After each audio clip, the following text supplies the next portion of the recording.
Di sini ada satu kisah yang nampak kecil tapi bila diamati boleh nampak siapa sebenarnya mula dulu. Kadang-kadang bila kita tengok perangai manusia ni makin dia makin menjadi-jadi. Makin tua makin tumpul otak. Dulu ingatkan umur membawa akal. Rupanya cuma menambah degil. Ceritanya bermula dari sikap. Ya, sikap manusia yang tak tahu malu dan tak reti hidup berjiran. Tiap pagi perangai sama berulang. Ada individu yang suka simbah air sabun dekat kereta orang. Simbah air kotor depan rumah jiran. Letak pula sampah busuk dekat kawasan orang lain. Bau busuk air kotor mengalir sampai ke depan rumah orang. Tapi dia buat tak tahu. Bila ditegur dia boleh pula pusing cerita. Dia tuduh kita balik. Katanya keluarga sebelah sini yang salah. Yang punca gaduh, yang buruk perangai. Padahal jelas-jelas perbuatan dia yang mencetuskan masalah. Bagi nilai orang yang salah cuba jadi betul. Habis dia reka cerita untuk selamatkan muka sendiri. Yang sedihnya ibu kepada keluarga mangsa ini dah lama sabar. Dah bertahun hadap perangai manusia tak berotak ini. Tapi bila orang diam yang jenis macam ini lagi naik kepala.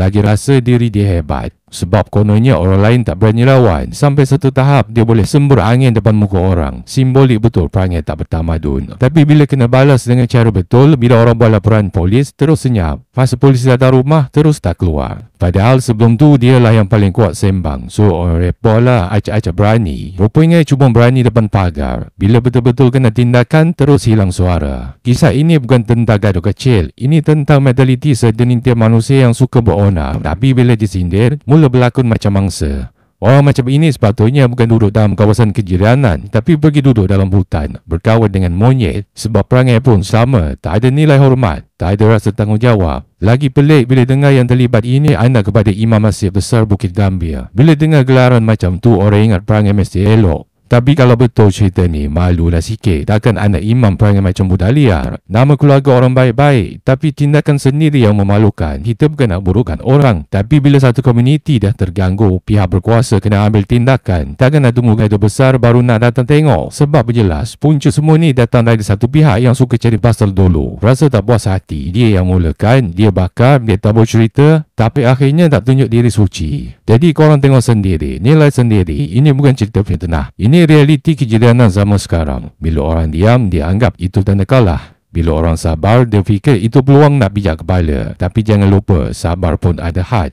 Bila orang yang dicabar itu bangkit, jangan pula terkejut. Sebab itulah kita kena sedar, hidup bermasyarakat ini bukan pasal siapa yang kuat, tapi pasal siapa yang ada adab. Dan bila adab hilang, manusia jadi lebih teruk daripada binatang. Itu yang kita nampak hari ini. Sumber daripada Dragonfly.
Hobis gembira kongsi tiada takut. Syuk Hobis suka kongsi sepanjang hari. Inilah Syuk Hobis YouTube channel.